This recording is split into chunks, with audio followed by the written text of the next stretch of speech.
সময়ৰ কাম সময়ত কৰিব লাগে। সময়ৰ কাম যদি সময়ত নকৰে নহয়, তাৰপিছত আপোনাৰ সেই বস্তুটোৰ প্ৰতি চখ নাইকিয়া হৈ যায়। গুড মৰ্ণিং, সকলোকে মোৰ মিনি ব্লগটোলৈ স্বাগতম জনাইছোঁ। ৰুমটো কেতিয়াবা এনেকৈ ঠিক কৰি থোৱা দেখিলে বহুত ভাল লাগে ন। আজি ৰাতিপুৱাই অলপ ওলাই গ'লোঁ, ৰিংকুক ৰুমটো ঠিক কৰিব দিলোঁ, ধুনীয়াকৈ ঠিক কৰি থৈছে। তাৰপিছত বোলো আজি আৰিয়াৰ ৱাৰ্ড্ৰবটো ঠিক কৰোঁ। আৰিয়াক যিহেতু ফ্ৰক পিন্ধাব লৈছোঁ, সেইকাৰণে ফ্ৰকবোৰ উলিয়াইছোঁ। নতুন পুৰণা ফ্ৰকবোৰ, মানে ফ্ৰকবোৰ দীঘল হৈ আছে ভাবিছোঁ, কিন্তু ফ্ৰকবোৰ চুটিহে হৈ গৈছে। দিনবোৰ যিমান পাৰ হৈ গৈছে, নিজৰ চখবোৰ যেন নাইকিয়া হৈ গৈছে। নিজৰ সঁচাকৈ চখ বুলিবলৈ একোৱেই নাই, একোতে মন নাই। মুঠতে খাব লাগে খাইছোঁ, থাকিব লাগে আছোঁ, আৰু কৰিব লাগে কৰি আছোঁ। মানে ছোৱালীজনীৰ কাৰণে, ঘৰখনৰ কাৰণে সঁচাকৈ নিজৰ মানে একো হেঁপাহ বোলা বস্তুটোৱে নাইকিয়া হৈ গ'ল। সৰুতে মাহঁতে যে বহুত মিছা কথা কয় ন, এতিয়া পঢ়ি লচোন, এতিয়া পঢ়ি ল, ডাঙৰ হ'লে টাইম পাবি নহয়, ডাঙৰ হ'লে যি কৰিব মন যায় তাকে কৰিবি। এটা কথা কওঁ, সৰুতেইতো মানুহে উৎপাত কৰে ন, সৰুতেইতো মানুহে খেলে। আমি খেলিবলৈ গ'লেও মাৰ খাইছিলোঁ।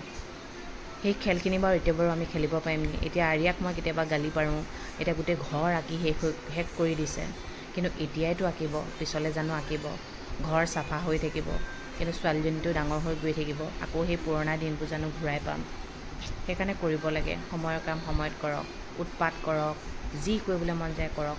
এইগাল ফ্ৰক চাওকচোন, এই গোটেইগাল উলিয়াইছোঁ। কাপোৰগাল উলিওৱাৰ লগে লগে ছোৱালীটো আহি পালে।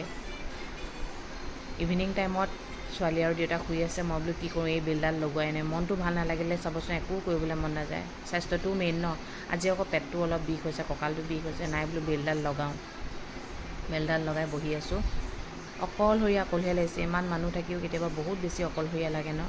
তাকে ভাবোঁ, জীৱনটোত আমি সৰুতেই যি সুখ পালোঁ ন, সেই সুখখিনি আৰু দুনাই কেতিয়াও নাহে। সেইটো কাৰণে নিজৰ ল'ৰা ছোৱালীয়ে উৎপাত কৰাখিনি কৰিবলৈ দিব। টকা খৰচ কৰিব, টকা আহি যাব। ঘৰ লেতেৰা হৈ আছে, ঘৰ চাফা হৈ যাব।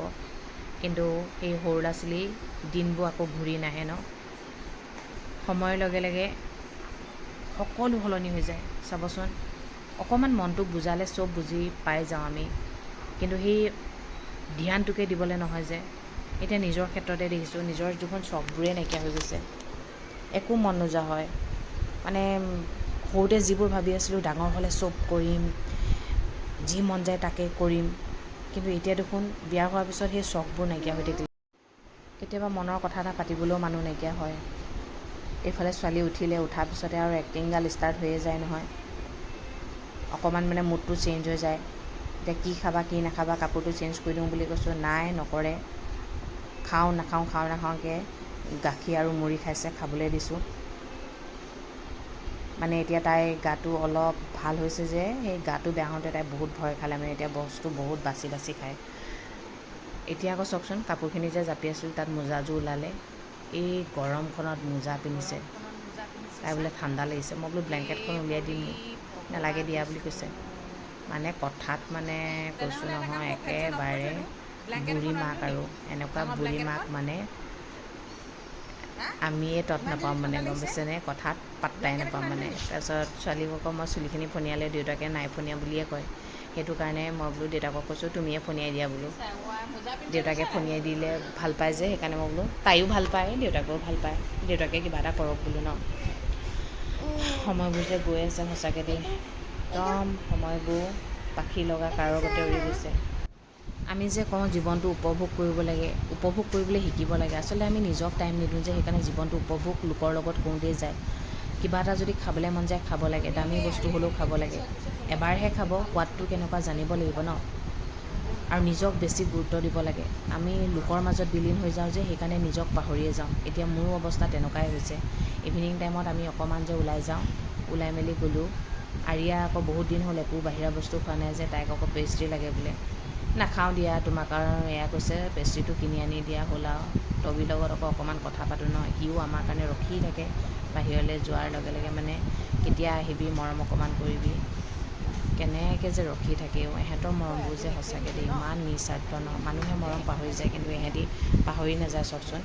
ইমান মানে কেনেকৈ যে, মই মানে সঁচাকৈ এহঁতৰ মৰমবোৰৰ লগত মানে কেতিয়াবা মোৰ এহঁতৰ কথা, জীৱনটোৰ কথা ভাবিলে দুখেই লাগে, বহুত বেছি দুখ লাগে। এটাই কওঁ আৰু, নিজৰ জীৱনটো নিজৰ ভাগে উপভোগ কৰিব, বেছি লোকৰ মাজত বিলীন হ'বলৈ নাযাব। লোকৰ মাজত বিলীন হ'বলৈ যাওঁতে নিজক পাহৰি যাব যেতিয়া, নিজৰ প্ৰতি ইম্পৰ্টেণ্টটো নাইকিয়া হৈ যাব। মোৰো জীৱনটো তেনেকুৱাই।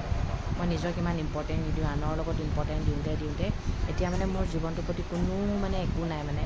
মাত্ৰ মই মানে এতিয়া এনেকুৱা হৈছে বৈ থকা পানী, যোনফালে সোঁত সলাই সিফালেই গুচি যাওঁ। নিজৰ কোনো চখ বোলা বস্তু এটা নাই। কিবা এটা কি খাবা বুলি সুধিলে মই সেইটো কি খাম সেইটোও মই ক'ব নোৱাৰোঁ মানে। তুমি যি খোৱা তাকে খাম বুলি কৈ থৈ দিওঁ। প্ৰথমতে ক'লে পেষ্ট্ৰিটো নাখাওঁ বুলি দেই, পেষ্ট্ৰিটো নাখাওঁ বুলি কৈ পিনে তাৰপিছত অকণমান খাওঁ বুলি কৈ গোটেইটো খাই দিলে। মই বোলো খাওক আৰু দে, কিনো আৰু ন। তাৰপিছত হোমৱৰ্কখিনিতো আছে, হোমৱৰ্কখিনি কৰিব লাগিব, ইটো লিখিবলৈ দিছোঁ।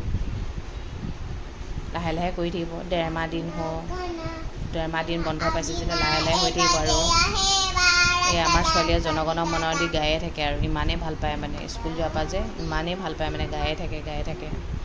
কিবা জীৱনটো কিবা বৰিং লগা নিচিনা হৈছে, গম পাইছানে? কি কৰিলে ভাল লাগিব